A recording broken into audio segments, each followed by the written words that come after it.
Bonjour à tous, j'espère que vous allez excellemment bien. Aujourd'hui on va parler cyclisme, on va faire le débrief de l'UAE Tour, de ce dernier week-end en fait du UAE Tour, parce que on a fait le débrief de chacune des 5 premières étapes, enfin à peu près, parce qu'il y a eu un débrief de l'étape 3-4. On va faire le débrief du dernier week-end, on va revenir un petit peu sur tout ce qui s'est passé sur cette course par étapes du World Tour, qui cette année a quand même été moins passionnante que d'autres saisons. Le fait qu'il n'y avait pas Pogacar, le fait qu'il y a... C'est vrai que le coup de bordure du premier jour a quand même eu beaucoup de conséquences sur la suite du classement général, donc on va revenir un petit peu sur tout ça. N'hésitez pas à vous abonner à la chaîne, à réagir dans les commentaires, à mettre un pouce bleu, à partager la vidéo sur les réseaux sociaux, notamment auprès de vos proches, si vous pensez que ça peut les intéresser. Dans les commentaires, n'hésitez pas à me dire qui vous a plu, qui vous a déçu. N'hésitez pas à dire également ce que vous avez pensé de cette épreuve. Quand vous abonnez à la chaîne, vous pouvez rajouter la petite cloche, comme ça vous êtes au courant des dernières vidéos qui sortent sur la chaîne, surtout quand vous mettez toutes les notifications. Vous pouvez faire également un super thanks pour soutenir la chaîne également. EPS 2.0, c'est sur Spotify avec un épisode sur Vincent Defrane et TikTok également. Qui reprend doucement, mais ça reprend. Voilà, sur TikTok. Notamment ce week-end, il y aura la Formule 1, certainement sur TikTok. Et on aura du cyclisme, hein, l'Estradé, Paris-Nice. Voilà, il y aura des choses ce week-end du côté de la Formule 1 et du cyclisme. Et puis peut-être même tournoi destination ensuite. On fera peut-être des débriefs à la mi-temps des matchs du tournoi destination, surtout le dernier jour, lors de la 5e journée. On va revenir sur cette UAE Tour. Alors UAE Tour qui s'est quand même joué le premier jour, c'est-à-dire que en fait Remco Evenepoel il gagne le premier jour. L'écart qu'il a eu le premier jour, c'est quasiment l'écart qu'il garde à l'arrivée. À la fin du premier jour, je crois qu'il avait 55 secondes d'avance sur Adam Yates. Il en a 1 minute à l'arrivée. Et c'est vrai qu'à partir du moment où j'avais dit il n'y a plus que Bilbao et Luc Plapp, il a quand même une marge de sécurité sur ces deux coureurs-là.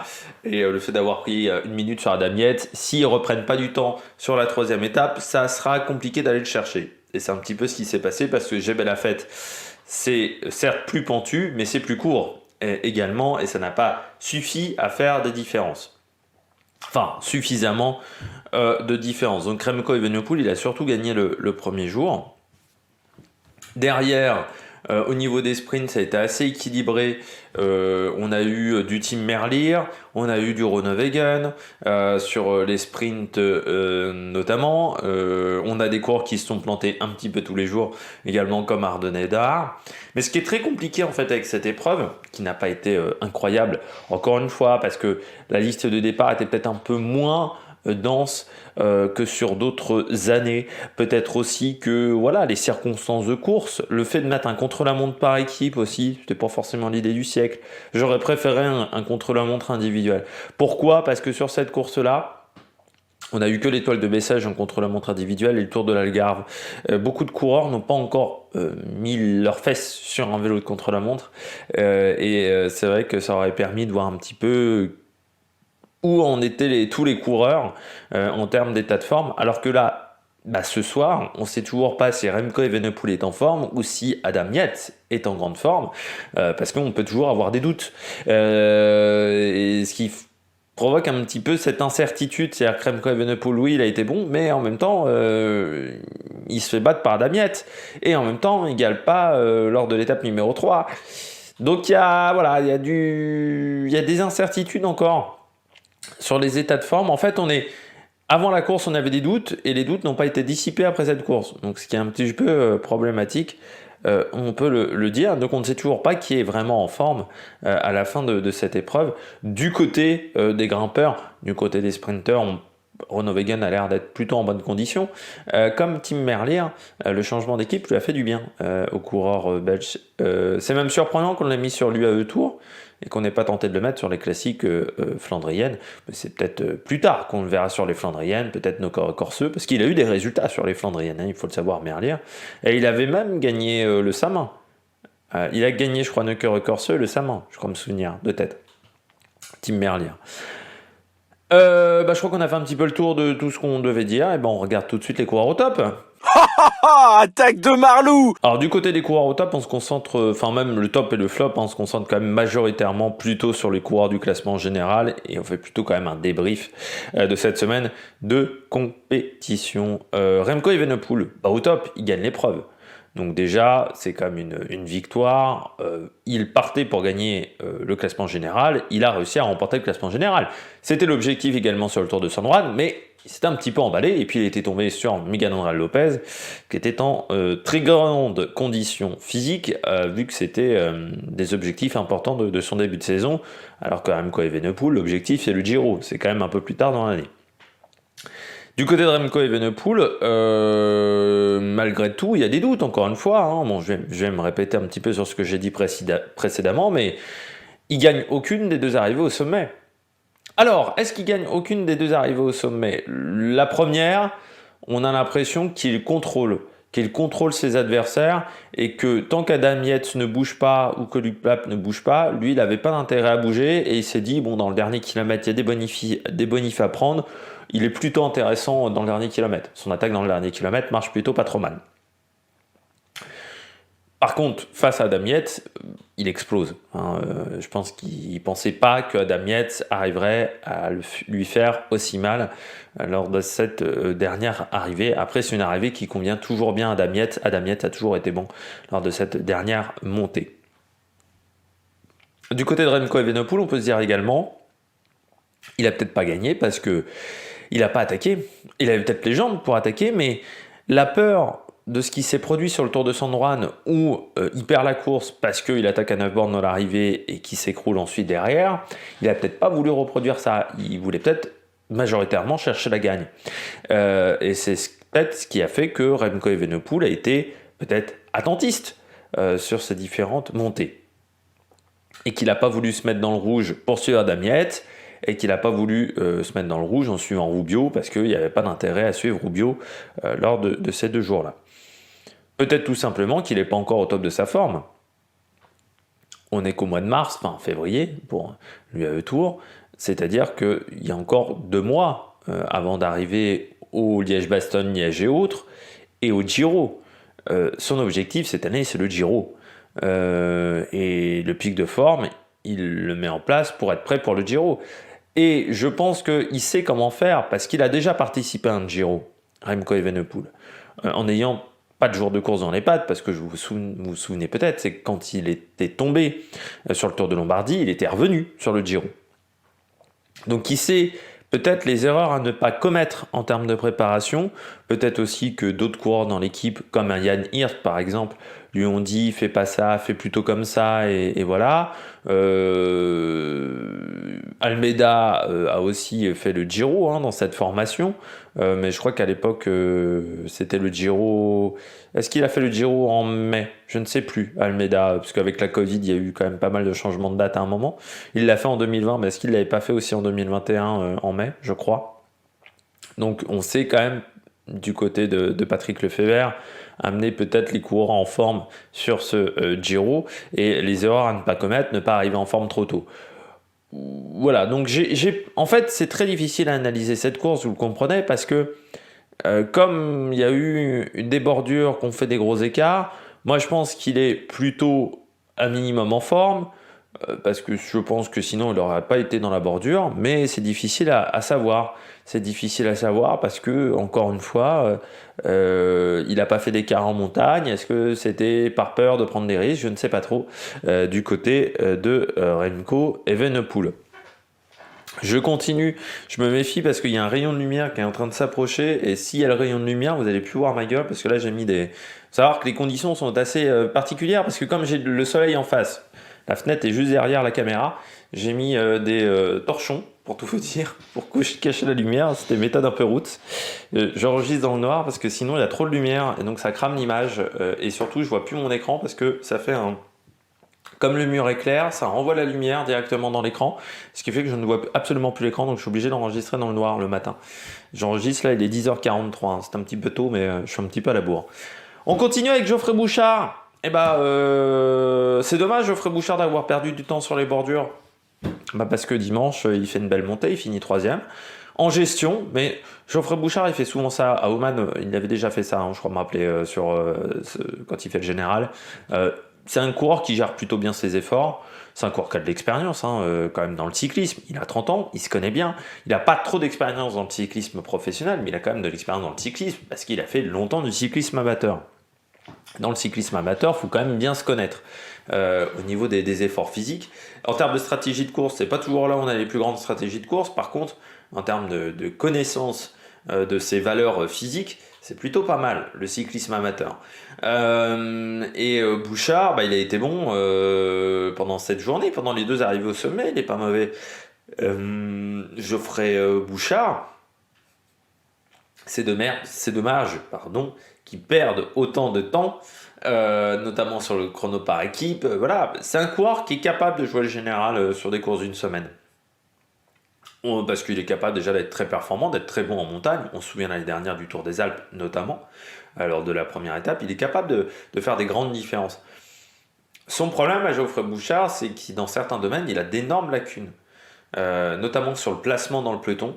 Il ne sait pas se placer dans un peloton. Parce que c'est le seul qui se fait avoir sur 2 coups de bordure, hein, quand même, hein, sur cette course. Il se fait avoir 2 jours sur des coups de bordure. Et il a des lacunes, notamment sur le contre-la-montre, sur le placement, parfois sur les stratégies aussi, où il fait parfois des erreurs un peu stratégiques. Donc c'est là où il doit travailler, mais il fait quand même 2 très bonnes courses, hein. 3e d'Oman, 3e de cette arrivée-là sur l'UAE Tour, c'est plutôt pas mal. Il amène des points à G2R, qui marque quand même quelques points pour le maintien. Encore une fois, pour rester en World Tour, il va falloir marquer pas mal de points sur l'année et marquer des points également sur ses courses en dehors de l'Europe. Adam Yates, montée en puissance d'Adam Yates. Il perd beaucoup de temps sur le coup de bordure, le chrono par équipe est pas top. Après le chrono par équipe, le problème du AE, c'est qu'ils sont partis extrêmement tôt. Sans point de repère au niveau chronométrique, ils sont partis en aveugle, ce qui n'est pas toujours facile. Ce qui a été l'avantage de Quick-Step, c'est qu'ils savaient ils étaient comment par rapport à leurs adversaires. Il a fait également un chrono par équipe avec un Jevine qui n'était pas au top de sa forme pendant cette semaine de compétition, qui a abandonné, je crois, dès le lendemain lors de l'étape de montagne. La première étape de montagne, l'étape numéro 3, n'a pas été fantastique pour Adam Yates. Il n'arrive pas à faire la différence. Ils se font contrer par Rubio du côté de chez UAE. Vine abandonne. C'était pas l'idéal. Par contre, le dernier jour, très grande maîtrise de la part d'Adam Yates, de la part de UAE. Il explose Remco Evenepoel parce qu'il a broyé tous ses adversaires. Il a broyé les Luc Plapp, les Bilbao, il les a tous broyés. Donc ça, c'est plutôt bien de la part d'Adam Yates. La question est de savoir, est-ce qu'il a été performant parce que c'est une arrivée qui lui convient ou parce qu'il est en forme? Ou parce que voilà, il a commencé moyennement en forme et qu'il a fini vraiment sur le chapeau de roue? Difficile à dire. Moi, je pense qu'il est en forme désormais. Que voilà, il est monté en puissance au fur et à mesure de la course. Mais on peut aussi dire c'était juste une journée où il était un peu mieux le dernier jour et c'est toujours une course, une arrivée qui lui réussit bien. Il avait malmené Pogačar également et qu'il a gagné aussi parce que l'adversité n'était pas fantastique, parce que Remco Evenepoel n'était pas au top. Bon, on peut se dire plusieurs choses différentes, mais du côté de Simon Yates, d'Adam Yates, pardon, pas Simon, pas confondre entre les deux, c'est plutôt pas mal. Après, il faut aussi rappeler qu'Adam Yates, il doit se mettre en place dans une nouvelle structure. C'est pas les mêmes méthodes d'entraînement. Il a connu Mitchelton Scott, il a connu ensuite Sky, enfin Ineos Sky, UAE. C'est pas forcément les mêmes méthodes d'entraînement. Il doit s'adapter à des nouveaux équipiers. Il arrive seul de chez Ineos. Donc voilà, il y a un petit temps d'adaptation à avoir. On sait qu'en plus là, il ne sera pas forcément leader de la formation. Il aura un statut plutôt d'équipier. Alors coureur protégé, équipier de Pogačar et coureur protégé. Il est là pour renforcer l'équipe autour de Pogačar, encore renforcer cette formation autour de Pogačar. Donc on va voir un petit peu ce que ça va donner. Mais c'est vrai que là, ça n'a pas été fantastique pour Adam Yates. Et puis je termine avec Luc Plapp. Bonne semaine pour moi de Luc Plap, je ne l'attendais pas à ce niveau-là. Certes, il profite comme Remco Evenepoel des coups de bordure du premier jour, d'un bon chrono par équipe également, ils perdent que 4 secondes par rapport à Quick-Step. Mais Luc Plap, dans les bosses, je m'attendais pas à ce qu'il résiste aussi bien. Alors on peut dire que sur l'étape numéro 3, il n'y a pas eu énormément d'attaques, ça n'a pas attaqué dans tous les sens, ça n'a pas été feu d'artifice. Donc, dans ce genre de situation, tu peux résister sur une montée roulante. Par contre, lors du dernier jour, ça a plutôt attaqué énormément. Il aurait pu exploser et non, Luc Plap est plutôt monté à un rythme régulier. Alors, il se fait rattraper par Geoffrey Bouchard, il s'affole pas. Mais par rapport à Bilbao, je trouve qu'il a été plus intelligent dans sa manière de gérer la montée. Bilbao, il s'est un petit peu enflammé à un moment et il a craqué, alors que Luc Plap a été beaucoup plus régulier dans sa manière de monter. Moi, je ne m'attendais pas à ce que Luc Plap fasse 3 de cette UAE Tour. Donc, je trouve que c'est plutôt pas mal. Certes, c'est un coureur qui est toujours bon en début de saison. C'était déjà le cas l'année dernière où il avait été très performant en début de saison. Mais Luc Plap a quand même été très fort, je trouve, sur cette semaine. Moi, je ne m'attendais pas à ce qu'il soit dans le top 5 de cette épreuve. Top 10, pourquoi pas. Top 5, ça me semblait beaucoup plus compliqué pour Luc Plap. Moi, je pensais qu'il allait craquer beaucoup plus lors de cette dernière étape. Donc, non, plutôt belle perf de la part de Luc Plap. On regarde tout de suite les bonnets d'âne. On commence avec Mentiès, Intermarché, ça, on les a plutôt mis en top en ce début de saison Intermarché. Il n'a pas fait une grande course, Mentiès. Alors, encore une fois, Mentiès n'est pas forcément le spécialiste des débuts de saison. Mais là, il finit quand même très très loin au général Luis Mentiès. Mentiès même, parce que je pense que ça se prononce comme ça. C'est pas Mentiès, c'est Mentiès, parce que je pense que c'est dérivé du néerlandais, un truc comme ça. En Afrique du Sud, il y a pas mal de noms à consonance néerlandaise. Donc il finit 25e du général à 4,04 derrière Rein Taramae, l'Estonien. Ça n'a pas de toute façon été une grande semaine pour Intermarché parce que Thiessen se passe à côté également. Mais c'est vrai que Mentiès qui perd 4 minutes, ça fait un peu beaucoup sur cette semaine, surtout seulement 25e alors qu'il n'y avait pas non plus une grande opposition. Il fait 29e de cette montée de Jebel Afet où il perd 2,41. Sur une montée comme ça de 7-8 km, c'est quand même un peu beaucoup pour Mentiès. Après, encore une fois, c'est pas un grand spécialiste des débuts de saison. Lui, l'objectif, c'est le Tour de France, c'est la Volta. Donc ce sont des objectifs qui sont bien plus éloignés dans l'année. Donc du côté de Mentiès, peut-être que voilà, on a fait l'UAE Tour parce qu'il n'y avait pas grand monde d'autres de disponible chez Intermarché. Je rappelle que vous êtes présent sur plusieurs fronts. Ils étaient également sur l'Ardèche Classique avec Rui Costa, avec Calmejane. Donc t'avais pas forcément. Ils étaient présents sur les classiques belges. Donc il restait plus grand monde dans l'équipe. Un effectif de 28-29 coureurs. Quand vous êtes sur 2, 3, 4 fronts différents, ça commence à être un petit peu compliqué pour aller trouver des coureurs. Est-ce qu'ils étaient même pas sur Grande Camino également? Je crois pas à Intermarché, mais bon, j'ai pas trop suivi Grande Camino. Mais c'est un peu compliqué au bout d'un moment pour poursuivre tout ça. Donc on a peut-être fait un petit peu avec les restes, avec le coureur qui était disponible. Il a été en plus sur Oman où il avait fini 18e. Donc on a un début de saison assez discret de la part de Luis Mentiès.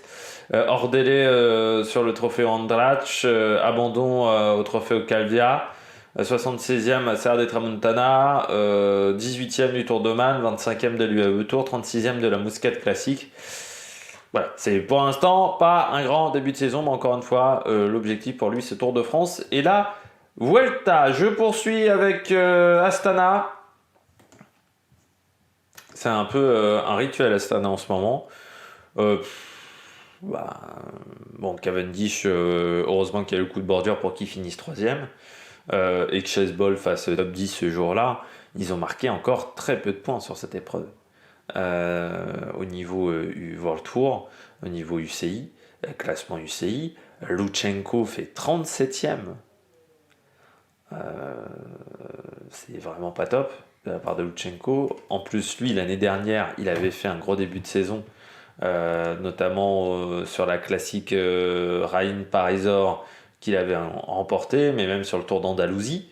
Donc à peu près la même période de l'année, il avait été très bon. C'est ensuite qu'il avait eu sa fracture de la clavicule.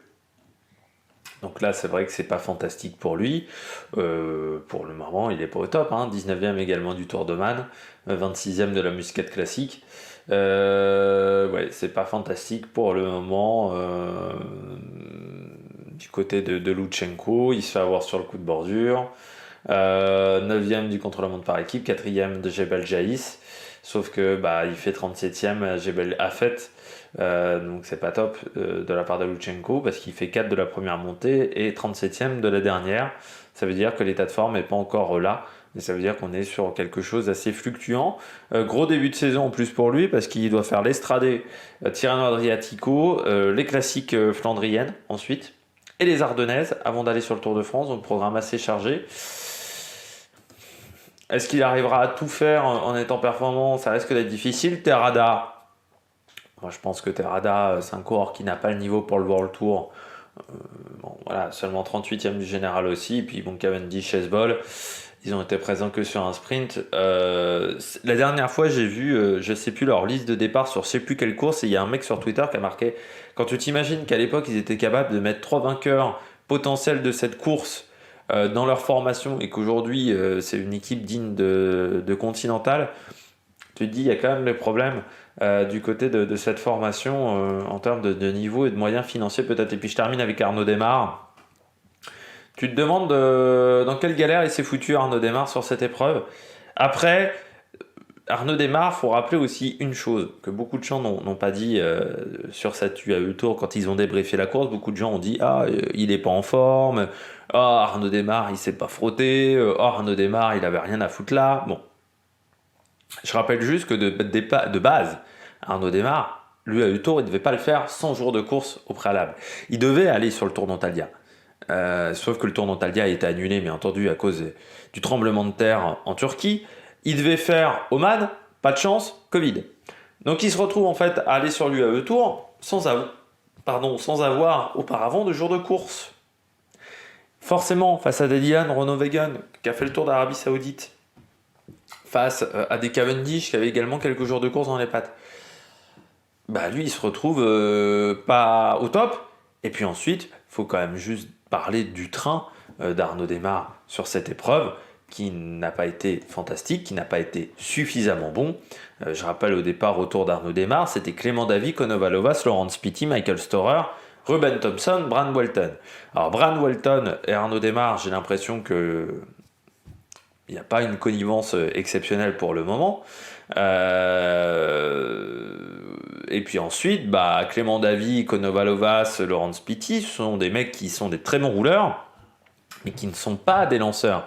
Par exemple, Konoval Lovas, il a fait un peu le travail de Scottson, c'est-à-dire le travail entre 1,5 km et 700-600 mètres. Sauf que il n'est pas trop performant dans ce domaine-là. Alors parfois on a interverti, on a mis Konoval Lovas à 3 km, c'est là où il est le meilleur. Konoval Lovas, je dirais entre 5 et 2 km, 1 km et demi de l'arrivée.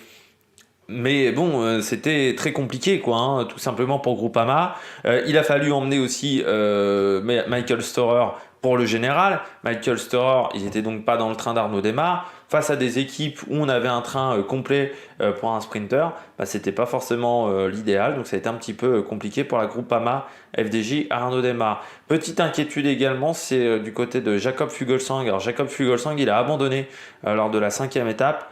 Inflammation, comment on va le dire de manière classe, au niveau des coucougnettes, on va le dire à la manière Christophe de Chavannes. Donc j'espère que c'est pas un truc plus important que ça du côté de Jakob Fuglsang, mais durée d'indisponibilité pour l'instant indéterminée pour Jakob Fuglsang. On sait que c'est un coureur qui aime quand même les classiques ardennaises. Forcément, le fait de ne pas pouvoir courir peut-être Paris-Nice ou Tirreno, ça peut être un frein pour la suite de sa saison à Jakob Fuglsang. J'espère que vous avez aimé cette vidéo. Si vous avez aimé cette vidéo, n'hésitez pas à vous abonner à la chaîne, à réagir dans les commentaires, à mettre un pouce bleu. Et puis nous, on se retrouve pour Kurn Bruxelles, Kurn, et puis pour la présentation de la Formule 1, et puis la présentation d'Estrade Bianche, peut-être une petite présentation de Paris-Nice et de Tirreno Adriatico également sur la chaîne. Allez, ciao ciao sur la Mec Production.